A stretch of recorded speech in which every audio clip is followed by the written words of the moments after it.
जीवन में राग द्वेष न रह जाए। बड़ा खतरनाक है ये राग द्वेष। अगर किसी से राग है तो बड़ा सूक्ष्म होता है राग का धागा, और वो जब हमारे ऊपर संकट आएगी, विपत्ति आएगी, या तो वो धागा दिखाई देता कि अभी वो है ना।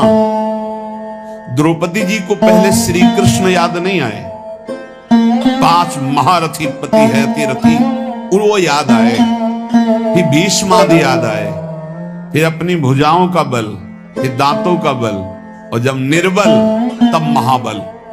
सुनेरी मैंने निर्बल के बल राम, महाबल प्रभु श्री कृष्ण का तब जागृत हुआ। ये राग बहुत खतरनाक है, किसी से राग ना करें। यही राग जब प्रियालाल के चरणों में अर्पित हो जाता है तो अनुराग कहलाता है। जब शरीर भोग, शरीर संबंधी, यही बहुत फंसाव वाला जन्म मरण चक्र का मूल यही राग है। और जब इसमें बाधा पड़ती तो द्वेष हो जाता है। द्वेष बहुत खतरनाक है। भजन कर रहे हैं, कई वर्ष पहले किसी ने कुछ कहा, याद आ गया और जलने लगा हृदय। उसकी पूरी सामने झांकी है, भजन कर रहे हैं प्रभु का, और झांकी है उस द्वेष जिससे हुआ है, और हृदय जलने लगा। या कभी वो सामने पड़ गया तो देखकर जल। द्वेष ना होने पावे, अजात शत्रु ते सदा। भक्त अजात शत्रु होता, एक भी पूरा सृष्टि में शत्रु ना होने पावे। तो बोले क्या भक्त से क्रोध लीला नहीं होती? क्या भक्त क्रोध नहीं करता जैसे द्वेषी पुरुष करते हैं? बोले होता है, लेकिन भक्त का द्वेष ऐसा होता है जैसे जल में रकील खींचो, कितने सेकेंड, बस जितने में खींच रहे उतने में, इसके बाद नहीं। ऐसा नहीं कि उसके चिंतन में आएगा कि वो बहुत दुष्ट है, ऐसा कभी नहीं आएगा। अगर कभी ऐसा दिखाई दे रहा है तो वैसे जल में जैसे ऐसे, बस ऐसे किया, खत्म। और संसारी पुरुष का द्वेष कैसा होता है? पत्थर की रकील खींच दो तो बनी की बनी, और वो जल की रकील, जल में ऐसे रकील खींचो, 1 सेकेंड में खत्म। ऐसे भक्त का आवेश होता है। कोई धर्म विरुद्ध या इष्ट विरुद्ध या ऐसा तो एकदम वो आवेश दिखाई देगा, लेकिन उसी क्षण वो तत्काल बिल्कुल द्वेष, किंचन मात्र नहीं, किंचन मात्र मंगल की भावना नहीं। अगर राग द्वेष है तो फिर वो भक्त कैसा? जीवन में राग द्वेष न रहने पावे, किसी से राग नहीं, किसी से द्वेष नहीं, और किसी भी भोग के प्रति ऐसी प्रचंड ममता कामना ना हो कि प्रियालाल का विस्मरण हो जाए। प्रियालाल का स्मरण करते हुए धर्मयुक्त भोग को जीवन यापन के लिए स्वीकार किया गया है। प्रियालाल का स्मरण चल रहा है और शास्त्र सम्मत धर्मयुक्त भोग है जीवन यापन के लिए, लेकिन शास्त्र विरुद्ध प्रियालाल का विस्मरण करा दे ऐसा भोग भक्तजन स्वीकार नहीं करते, और जो स्वीकार करते हैं वो भक्त नहीं होते। राग द्वेष भक्त के जीवन में नहीं होता, और ऐसी भोग कामना नहीं होती जो भगवत विस्मरण करा दे या शास्त्र विरुद्ध हो। अगर शास्त्र विरुद्ध और भगवत विस्मरण कराने वाली भोग वासना, वो फिर अभी भक्ति रंग नहीं लाई। तीसरा, भजन करते हुए इसी 8वें पंक्ति में 3 बातें। पहला राग द्वेष, दूसरा भोग ममता कामना का जो विषय है वो इष्ट चिंतन और धर्मशास्त्र सम्मत। तीसरा, मद अभिमान नहीं आना चाहिए। भक्ति में भी अभिमान जागृत हो जाता है। सामने वाला ऐसा है, सामने वाला ऐसा है, जहां पर दोष दर्शन होने लगे वहां जान लेना अभिमान आ गया है। बिना गुणाभिमान हुए दूसरे में दोष दर्शन नहीं हो सकता। अभिमान की पहचान दूसरों में दोष दर्शन, अपने में गुण का भाव, गुण का आरोप, अपने में गुण का अभिमान, दूसरे में दोष दर्शन, ये पतन का लक्षण है, सिर्फ पतन का लक्षण। ऐसा हो जाए तो प्रभु के सामने चिल्ला के रो, बचा लो प्रभु बचाओ, अभिमान आ गया। भगवान को अभिमान बिल्कुल पसंद नहीं है। दैन्यता से भगवान प्यार करते हैं और अभिमान से भगवान रोष करते हैं। सुनहु राम कर सहज स्वभाव, जन अभिमान न राखें काऊ। अभिमान आ गया तो कोई होगी बहुत बड़ी विचित्र भयावनी लीला, इसलिए बचो। जहां अभिमान आवे तो रो प्रभु से, प्रभु दूर कर दो। भयावनी लीला करते फिर वो जब अभिमान आ जाता है। देखो कैसी देवर्षि नारद जी के साथ की, कैसे गरुड़ जी परेशान हो गए।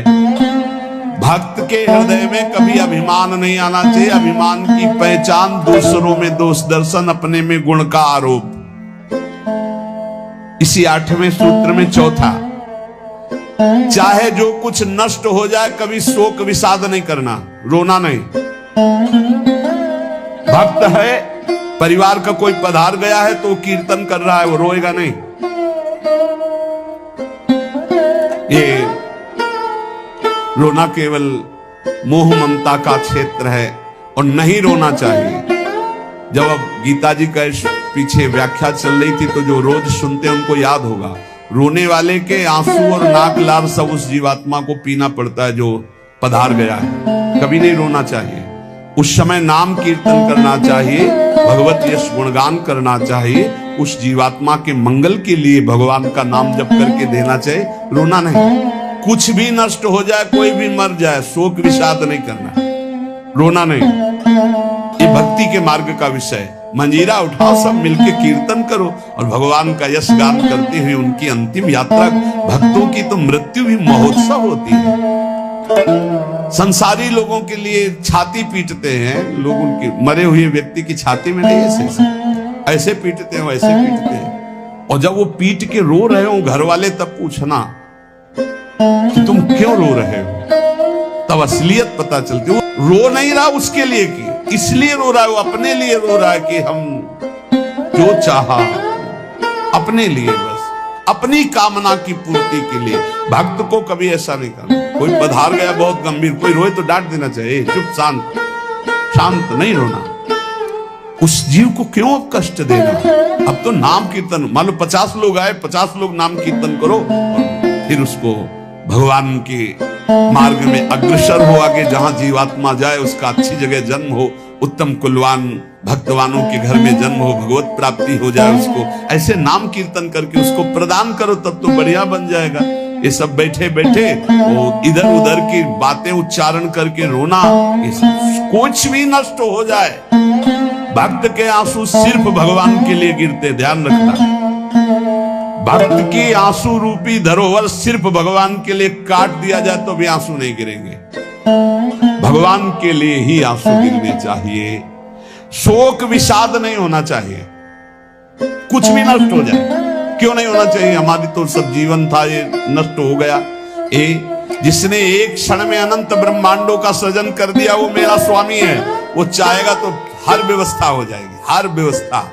और हम आपसे सच्ची कहते हैं, भक्त का जो कुछ नष्ट होता है अच्छा होने के लिए होता है, पक्का समझना। नामदेव जी की कुटिया में आग लगी तो सब अच्छा ही अच्छा हो गया, नहीं हुआ। कहीं भी कुछ भी, भक्त का अगर कहीं भी कुछ भी हानि होगी, तुम निष्ठा से रहना, सब बढ़िया ही होगा। आप देख लेना, परिणाम में देख लेना। शोक किस बात का। कोई नई व्यवस्था किया है मालिक ने, इसीलिए पुराने को आग लगवा दी है।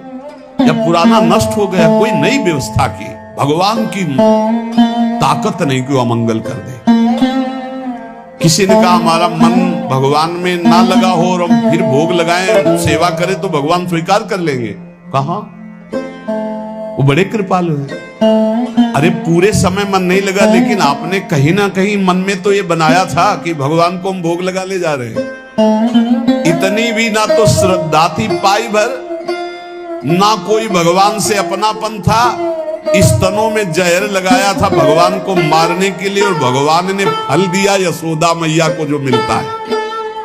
ऐसे तो हमारे कृपालु भगवान है। तुम दूध का भोग लगाने सही में जा रहे हो, अब मन लगे चाहे न लगे तुम्हें फल तो मिलेगा ही। ये संशय मत करो, हमारे भगवान तो बड़े कृपालु हैं। शोक विषाद का विषय भक्त का नहीं होता।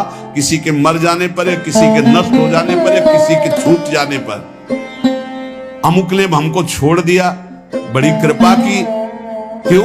अब हमारा सहयोगी मित्र कौन होगा, भगवान। पक्का समझो, अगर हम किसी से अपनापन करते हैं तो सिर्फ भगवान के भाव से करते हैं। मेरे प्रभु, आप इस हृदय मंदिर में बैठे, इसलिए मैं आप बस, और कोई संबंध नहीं। केवल एकमात्र प्रभु ही वही है। उसी रूप कितने हैं लेकिन स्वरूप एक ही है, सब में वही हमारे युगल सरकार विराजमान है। और इसमें पांचवी बात, 8वें सूत्र में 5वीं बात, कभी भय और संदेह न करना। कभी भय न करना, किसी की किसी भी तरह से प्रतिकूलता देने पर डरो मत, तुम्हारे रक्षक भगवान हैं। बोले हमारी तो प्रिया जो है नील कमल हाथ में लिए हुए हैं, अब ना तो तलवार है न गदा है, कैसे रक्षा करेंगे? तो जो ये सब बड़े बड़े दिव्यास्त्र हैं, जो जानने वाले हैं, तो 19 चरण चिन्ह प्रिया और लाल 19 चरण चिन्ह। ये चरण चिन्ह अपने भक्त जनों की रक्षा के लिए, इन्हीं में सुदर्शन चक्र, इन्हीं में कौमोदकी गदा, इन्हीं में सब कुछ विराजमान है। भक्त की रक्षा के लिए प्यारी जो की चरण चिन्ह बलवान। वृंदावन दास चाचा जी ने बड़ी महिमा चरण चिन्हों की वर्णन की, कभी अवसर आएगा तो सुनाएंगे। हमें भय नहीं करना और हमें संदेह नहीं करना, पता नहीं भगवान ऐसा करे कि ना करे, पता नहीं प्रिया जो आगे ऐसा संभाले कि ना संभाले। भजन तो करते हैं, पता नहीं भगवत प्राप्ति होगी कि नहीं। अरे इधर भोग भी नहीं भोग रहे हो, इधर भजन भी कर रहे हो, प्रियालाल मिले कि ना मिले, पता नहीं ये भजन सही है कि नहीं सही, इस मंत्र से काम होगा कि नहीं होगा, ये जो नाम कह रहे हैं राधा नाम, इस नाम से होगा कि नहीं होगा। संदेह न करे, संशय न करे। देखो राधा नाम तो वृंदावन में व्याप्त है और हमारे रस ग्रंथों में व्याप्त है। संदेह शब्द नहीं होना चाहिए उपासना में। जो गुरु ने उपासना दी उसमें संदेह नहीं होना चाहिए। और पांचवा, इस 8वें सूत्र में 5वां, असूया, दूसरों के गुणों में दोष देखना, चुगली करना और ईर्ष्या, इनसे बहुत दूर रहना चाहिए उपासक को। ईर्ष्या बहुत बुरी है। कंचन तजना सहज है, सहज तिया का नेह, मान बड़ाई ईर्ष्या दुर्लभ तजनाए। ईर्ष्या बहुत बुरी है, मतलब ये जलाती रहती है हृदय में, ये बहुत बड़ी आग है। एक जिससे ईर्ष्या उसको प्रणाम करो, उससे नष्ट हो जाएगी। इसके नष्ट करने का उपाय एक ही है, जिससे ईर्ष्या उसको बार बार प्रणाम करो, बार बार। और वो तुम्हें कितना भी कड़ुआ बोले तुम बुरा मत मानना, तो तुम्हारी ईर्ष्या नष्ट हो जाएगी। नहीं, ईर्ष्या बेमतलब जलाती रहती है। और किसी के गुणों में दोष ना देखे, किसी की चुगली ना करे। सुनो, ऐसे से ऐसे कुछ लोगों का स्वभाव होता है, उनका भोजन ही नहीं पचेगा जब तक 2-4 की बुराई नहीं कर लेंगे। सुना तुमने? ऐसे से ऐसा हमने तो मतलब ऐसे गूढ़ विषय की चर्चा मानो ब्रह्म साक्षात्कार करा देंगे। ऐसे लोगों से बचना चाहिए जो दूसरों की निंदा चुगली करते हैं। निंदा चुगली करने वालों को ऐसा लगता है जैसे चक्रवर्ती सम्राट पद में बैठाल दिए जाएंगे, जब 2-4 उनको मिल जाए सुनने वाले। फिर जैसे कोई भगवत प्रेमी महात्मा खूब सरस भगवान की चर्चा करे, ऐसे ये द्वेषी जन होते हैं। ये निंदा बहुत संभाल संभाल करके, कहीं भी चूक ना होने पावे, पूरी निंदा। तो ऐसे लोगों से बचे। चुगली करना, दूसरे के गुणों में दोष देखना और ईर्ष्या करना। भगवदानंद का जो तारतम्य वर्णन करते हैं शास्त्र हमारे, पहली बात तो ये कहते हैं कि कोई भी कुछ भी करता है तो अपने सुख के लिए करता है। हमें सुख प्राप्त हो इसलिए, वो किसी और के लिए नहीं करता। नावा अरे पत्यु कामाय पति प्रियो भवति, आत्मनस्तु कामाय पति प्रियो भवति। नावा अरे जायाय कामाय जाया प्रिया भवति, आत्मनस्तु कामाय जाया प्रिया भवति।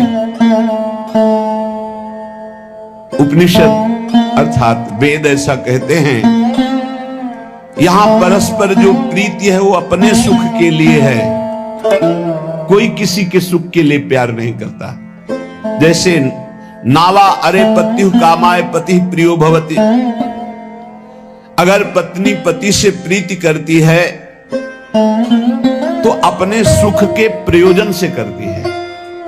पति के सुख का लक्ष्य नहीं होता। नावा अरे पति कामाय पति प्रियो भवति, वो पति को प्यार करती है तो अपने सुख के लिए करती है।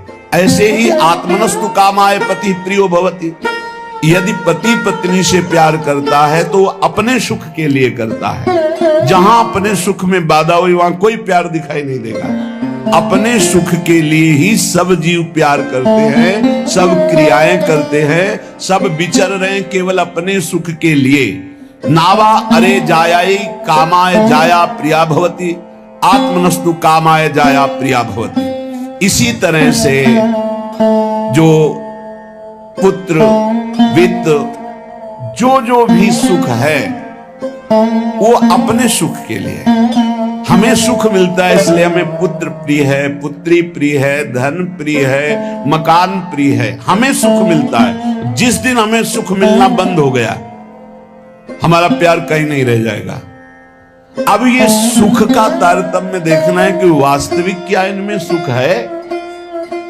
देखो यहां कह रहे हैं नावा अरे पति कामाय पति प्रियो भवति, पति प्रिय नहीं है, पति से कामना की पूर्ति होती इसलिए प्रिय है। ऐसे कितने उदाहरण हैं, पुत्र के लिए, पत्नी के लिए, माता पिता के लिए अलग अलग संबंध होंगे। हमारा शास्त्र कहता है हम केवल सुख से प्यार करते हैं, सुख से, अपने सुख से। अगर हमको दुख का संबंध दिखाई देने लगे तो सब संबंध छोड़ दें। और सुख है नहीं, केवल सुख की छाया में फंसा करके ये माया हमें बांधे हुई है। जिसे तुम सुख समझते हो ये सुख नहीं, सुख की छाया है, समझ पड़ती नहीं, ये गिरधर की माया है। जैसे किसी व्यक्ति की छाया को पकड़ने चलो कभी पकड़ में नहीं आएगा क्योंकि वो व्यक्ति की छाया है। तो ये सुख की छाया सी दिखाई देती मृत्यु लोक में या ब्रह्मा के द्वारा रचे हुए अन्य लोकों में। सुख तो सुख सिंधु भगवान के नाम रूप लीला धाम में है। इस सुख का तारतम्य वर्णन करते हुए कहते हैं कि सबसे बड़ा सुख जो आनंद सिंधु सुख राशि, सीकर तय त्रैलोक सुपासी। सीकर कहते एक बूंद जैसे ऐसे मारो उसमें जो छोटे कण निकलते हैं उसे सीकर कहते हैं। आनंद समुद्र भगवान के एक बिंदु के, एक सीकर के सुख से पूरा त्रिभुवन सुपास, पूरा त्रिभुवन सुखी हो रहा है। जो सुख का आभास भी मिल रहा है वो सच्चिदानंद भगवान है, इसलिए सुख का आभास मिल रहा है।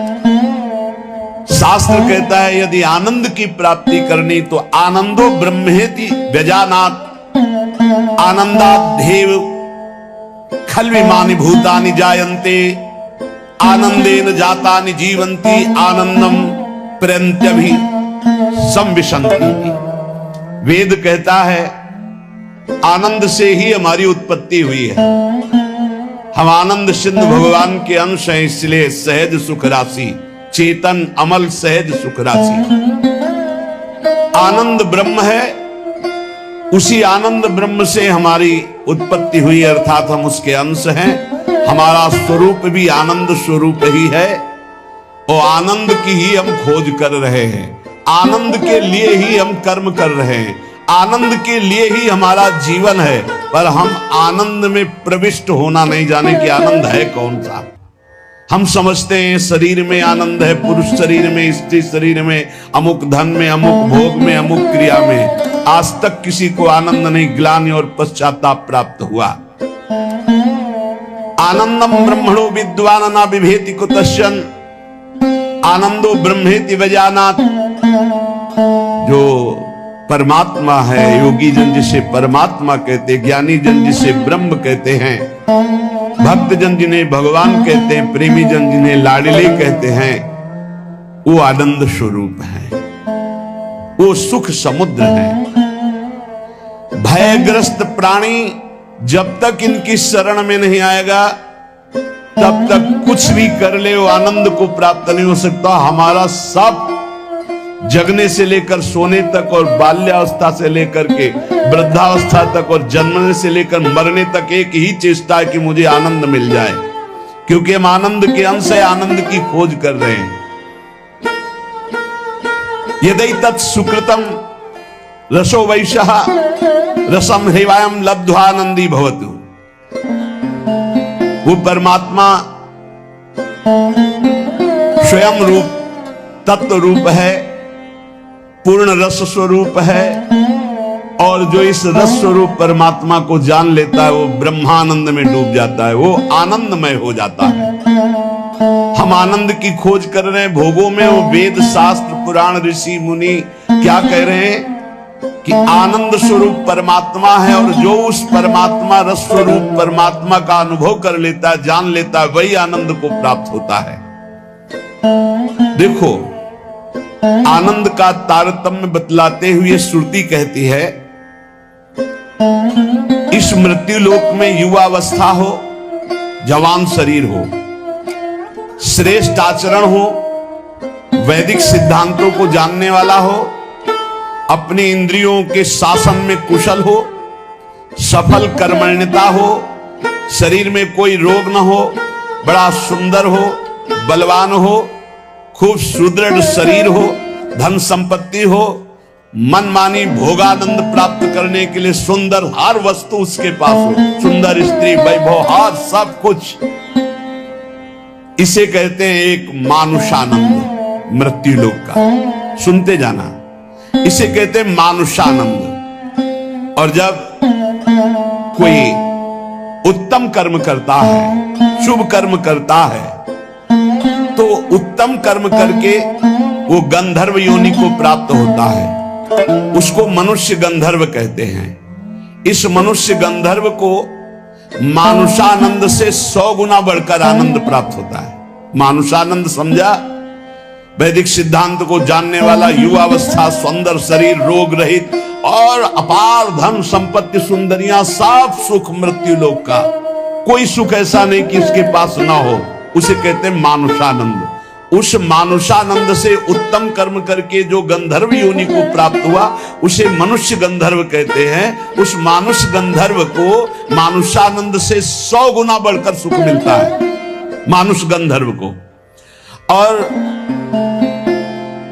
उस मनुष्य गंधर्व के आनंद से 100 गुना बढ़कर के देव गंधर्व, जो देवता गंधर्व रूप में ये साधन करके गंधर्व बना, 100 गुना मानुषानंद से बढ़कर, और उस मनुष्य गंधर्व से देव गंधर्व को 100 गुना बढ़कर के ये देव जाति स्वयं प्रकट हुए गंधर्व योनि में। इस आनंद का 100 गुना आनंद बढ़ करके पितृलोक में जो वास करते हैं, पितरों को, उनसे 100 गुना आनंद जो स्मृति शास्त्रोक्त कर्मों का आचरण करके, यज्ञ आदि करके उसके फलस्वरूप देवता बने, उन्हें अजानज देवता कहते हैं। पितरों से 100 गुना आनंद बढ़ करके अजानज देवता को प्राप्त होता है, और अजानत देवता से बढ़कर 100 गुना देवताओं को आनंद प्राप्त होता है, जो देव योनि में सीधे प्रकट हुए हैं। इनका 100 गुना आनंद बढ़ करके वसु को प्राप्त होता है। देवताओं से भी 100 गुना बढ़कर आनंद वसु को, वसु से भी 100 गुना आदित्यों को, नित्य देवता। इनसे आदित्यों से 100 गुना बढ़कर के आनंद इंद्र का। देखो कितना तारतम्य है आनंद का। और इंद्र के आनंद से 100 गुना आनंद बढ़कर के बृहस्पति जी का, बृहस्पति जी के आनंद से 100 गुना आनंद बढ़कर के प्रजापतियों का, दक्ष प्रजापति आदि। ऐसे प्रजापतियों के 100 गुना आनंद बढ़कर के परमेष्ठी पद, ब्रह्मा के पद में, और जिनको ब्रह्मलोक तक कहीं आसक्ति नहीं है, ऐसे जो ब्रह्मनिष्ठ श्रोत्रीय महापुरुष हैं, उनके उस अखंडानंद का तो वर्णन ही नहीं किया जा सकता, जिसे मोक्ष सुख कहते हैं। इस प्रकार सर्वोपरि हुआ ब्रह्मानंद, जो ब्रह्म सुख परमेष्ठी पद है, उससे भी कई गुना बढ़ करके ब्रह्मानंद है। सर्वोपरि आया ब्रह्मानंद। अब कह रहे हैं, ध्यान से सुनना, ब्रह्मानंदो भवेद देशो चेत परार्ध गुणी कृतः नैति भक्त सुखाम बोधई परमाणु तुलामपि।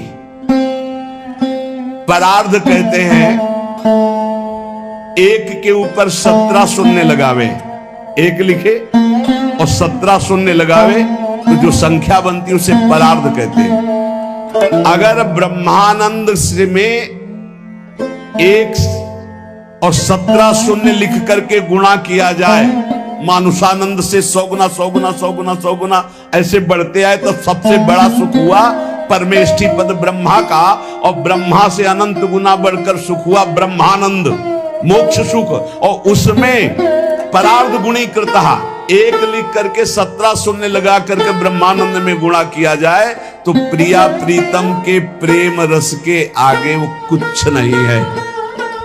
कह रहे हैं परमाणु तुला में, परमाणु बहुत छोटी वस्तु होती, प्रिया प्रीतम के प्रेम भक्ति के आगे जो सुख मिलता है उस सुख के आगे ब्रह्मानंद में 1 लिखकर 17 शून्य लगाकर परार्ध का गुणा किया जाए तो जो संख्या आएगी वो प्रेम रस के आगे कुछ नहीं, परमाणु के समान भी नहीं। इतना अपार सुख प्रिया प्रीतम के प्रेम में है।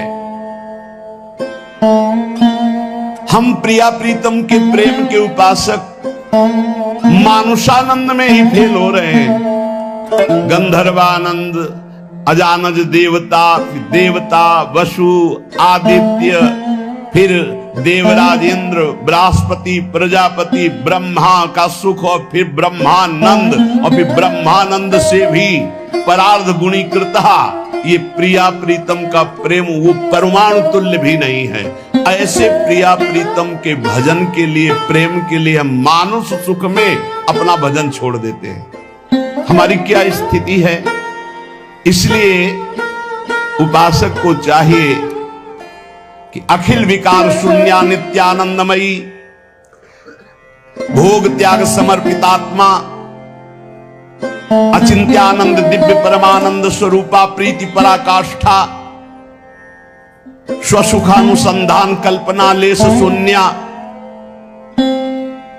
श्याम विदुवदन चकोरी, श्री कृष्ण मनोमनस्विनी, श्री कृष्ण प्राण प्राणा, ऋषि मुनि मना कर्षक चित्ताकर्षणी, श्री कृष्ण हृदया, श्री कृष्ण जीवना, श्री कृष्ण स्मृति रूपा, श्री कृष्ण सुखैक मना, श्री कृष्णानंद प्रवर्धनी, श्री कृष्ण प्राणाधिदेवी, श्री कृष्णा आराध्या, श्री कृष्णा आराधिका, नित्य कृष्णानुकूल्यमयी, श्री कृष्ण प्रेम तरंगिणी, श्री कृष्ण अर्पित मनोबुद्धि, श्री कृष्ण सेवामयी, श्री कृष्णास्या, श्री कृष्णाश्रिता, श्री कृष्ण कीर्ति ध्वजा, श्री कृष्णात्म स्वरूपा श्री लाडली जी की उपासना में अपना अस्तित्व मिटाना होता है। जिसे ब्रह्मानंद की भी चाह का त्याग हो जाता है वो प्रिया प्रेम को प्राप्त होता है। इसलिए उपासक को चाहिए कि पहले अपना लक्ष्य दृढ़ करे। जीवन का चरम और परम लक्ष्य एकमात्र भगवत प्रेम, भगवान की प्राप्ति। ध्यान दीजिए, प्रियालाल की उपासना में सबसे पहले उपासक को दृढ़ निश्चय करना है, आशा बंधा, दृढ़ आशा, इसी जन्म में मुझे प्रियालाल का प्रेम प्राप्त होगा, इसी जन्म में हम प्रियालाल को प्राप्त होंगे, पक्का। बुद्धि केवल प्रियालाल के विषय में ही विचार करे। जीवन भर हमारा एक ही कार्य है साधना का, मय्येव मन आधत्स्व मयि बुद्धि निवेश है। प्रियालाल में मन लगाना है, प्रियालाल में बुद्धि लगानी। बुद्धि का काम है निश्चय करना, मन का काम है संकल्प विकल्प करना। अब निश्चय तो हमारा दृढ़ हो गया कि प्रियालाल ही हमारे हैं, निश्चय हो गया कि सुख है प्रियालाल में, बस ये झूठे संसार में नहीं। अब संकल्प विकल्प करने वाले मन को रूप की प्रियालाल के नाम में, रूप में, लीला में, धाम में लगाना है। श्री भगवत ऋषि जी महाराज कह रहे हैं, हम शिष्य श्यामा श्याम के गुरु, हम श्यामा श्याम। बड़ी ऊंची स्थिति की बात कह रहे हैं। ये तभी होती जब हमारा मन और बुद्धि का निश्चय केवल श्यामा श्याम में है। देखो, ये गुरु शिष्य का संबंध प्रियालाल से संबंध दृढ़ होने के लिए है। वही श्यामा श्याम अपने स्वरूप का प्रकाश करने के लिए, प्रेम का प्रकाश करने के लिए, मार्ग का ज्ञान कराने के लिए गुरु रूप में विराजमान होते हैं, और कोई दूसरा नहीं। गुरु गोविंद न भेद कराए। लेकिन यह बाहरी व्यवहार का क्षेत्र नहीं गुरु शिष्य का, ये शुद्ध परमार्थ का संबंध है। इसमें लौकिकता की गंध भी नहीं है। इसीलिए कह रहे हम शिष्य श्यामा श्याम के, गुरु हम श्यामा श्याम। ओत प्रोत अर्पण कियो निज मन तन धन धाम। निज मन तन धन धाम निरंतर अंतर नाही। निश दिन दुख सुख संग असुचि सुचि घर बन माही। नस्वर नेह निमित्त देह नाते सो उपशम। भगवत हमारे प्राण सदा भगवत के हैं हम। भगवत ऋषि जी कह रहे हम किसी और के न शिष्य हैं और न किसी के गुरु हैं। हम देहाभिमानी गुरु चेला नहीं है।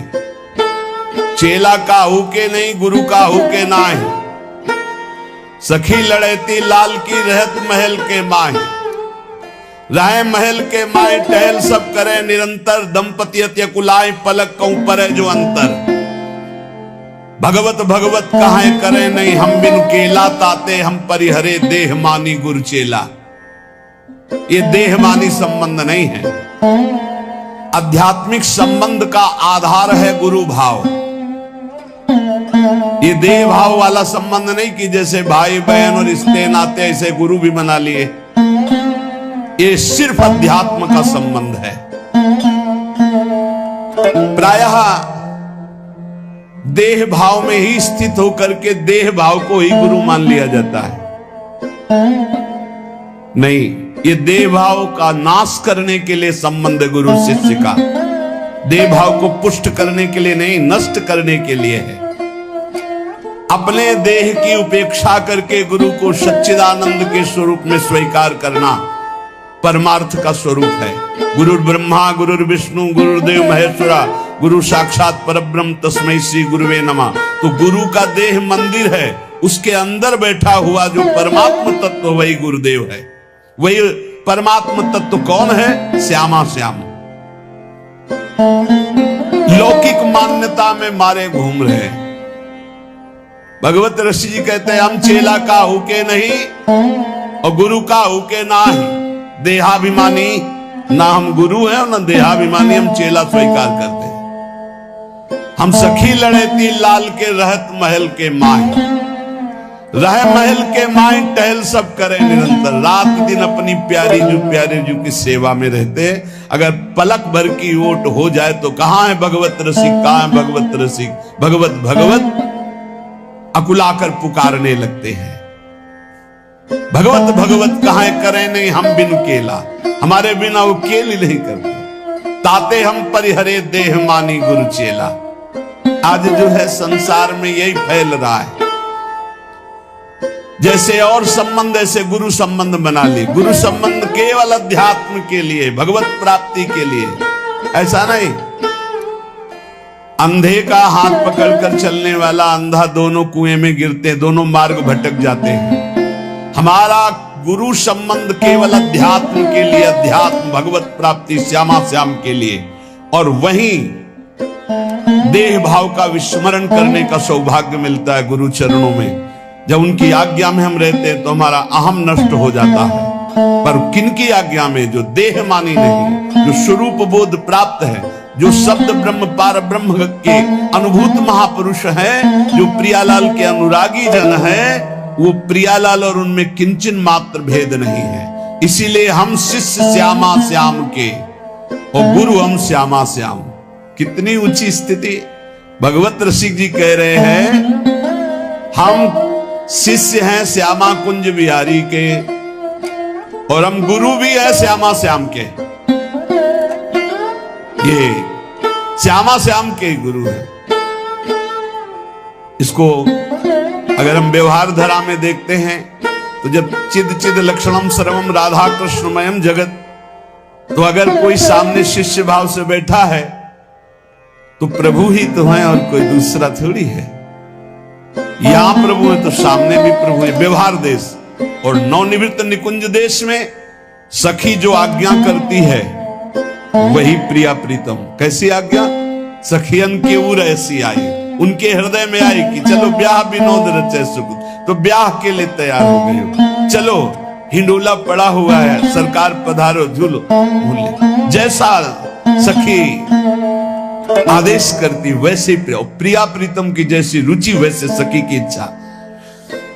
सखी स्वरूप से जैसी आज्ञा करते श्यामा कुंज बिहारी वैसे ही करते जैसा निर्देश देती सहचरी। इसीलिए कह रहे गुरु हम श्यामा श्याम के, हम शिष्य हैं श्यामा श्याम के, हम गुरु भी हैं श्यामा श्याम के। बड़ी ऊंची स्थिति। प्रोत प्रोत अर्पण कियो निज मन तन धन धाम। ऐसी स्थिति कैसे आई? अपना तन मन धन सब कुछ अर्पण कर दिया श्यामा श्याम के। तब समझ में आया कि गुरुदेव श्यामा श्याम गुरुदेव, दूसरा नहीं है। गुरुदेव ही श्यामा श्याम है, श्यामा श्याम ही गुरुदेव हैं। और श्यामा श्याम की जब इस प्रकार समर्पण वृत्ति आई तो भावे मुहि जोई सोई सोई करें प्यारे। ये है हम गुरु श्यामा श्याम के। पहली पंक्ति में हम शिष्य श्यामा श्याम के, जोई जोई प्यारो करे सोई मोई भावे। और दूसरी पंक्ति भावे मोहि जोई सोई सोई करें प्यारे। भावे मोहि जोई सोई सोई करें प्यारे। ये है गुरु हम श्यामा श्याम के। जैसा हमें भाता वैसे हमारे प्यारे युगल सरकार करते हैं। अपने तन मन धन धाम सबका विस्मरण करके एकमात्र श्यामा कुंज विहारी में तन्मय हो जाना, यही गुरु शिष्य के संबंध का स्वरूप है। कोई भेद नहीं रहा, अभेद हो गए। यहां श्यामा श्याम, सामने श्यामा श्याम, आंख मूंदो तो श्यामा श्याम, आंख खोलो तो श्यामा श्याम। ऐसा प्रेम स्वरूप जब जागृत होता है तो कह रहे निष्दिन दुख सुख संग असुच सुच घर बन माहे। अब शरीर दुख में है या सुख में, शरीर अपवित्र है या पवित्र है, शरीर घर में है या वन में, कोई फर्क नहीं पड़ता। अपवित्र है या पवित्र, कोई फर्क नहीं पड़ता। ये सब प्रारंभिक बातें हैं। पवित्रता अपवित्रता। शरीर सोच में बैठा हुआ, मन लीला में डूबा हुआ है, सामने प्रिया प्रीतम विराजमान है। अब वहां पवित्रता पवित्रता का कैसे जालोगे इन बातों को? कह रहे निष्दिन दुख सुख संग असुच सुच घर बन माही। अब नश्वर नेह निमित्त देह नाते सो उपसम। ये नश्वर आसक्ति का कारण जो शरीर धर्म है, शरीर संबंध है, शरीर भोग है, इनका जो पूर्ण रूप से त्याग कर देता है वही इस स्थिति को प्राप्त होता है। अब हमारे श्यामा कुंज बिहारी प्राण धन सर्वस्व है, सर्वस्व है। वही हमारे शिष्य हैं, वही हमारे गुरु हैं, वही हमारे जीवन है, वही हमारे